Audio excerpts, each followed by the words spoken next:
કામદેવ વિચાર કર્યો કે હવે બીજે ક્યાંક હું કામ સોંપું, કામ કરું એના પહેલા અહીંયા જ મારો ઉપયોગ કરી લઉં મારા તીરનો. અને એમણે બ્રહ્માજીની ઉપર ને સભાની ઉપર પોતાના તીર છોડ્યા છે.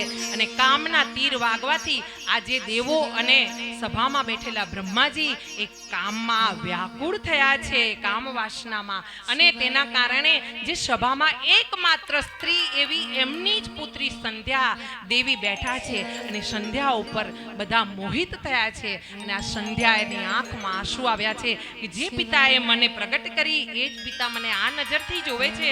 અને એને આંખમાં આંસુ આવ્યા છે. એ ભોળાનાથની શરણે ગઈ છે અને ભોળાનાથને પ્રગટ કરવાનું, પ્રગટ થવા માટે અરજી કરી છે અને પોતાની રક્ષાની અરજી કરી છે. અને સંધ્યા દેવીની અરજી સાંભળીને ભોળાનાથ પ્રગટ થયા છે. અને પ્રગટ થઈને બ્રહ્માજીને અને દેવોને એમણે ઠપકો દીધો છે કે આ તમને શોભે છે?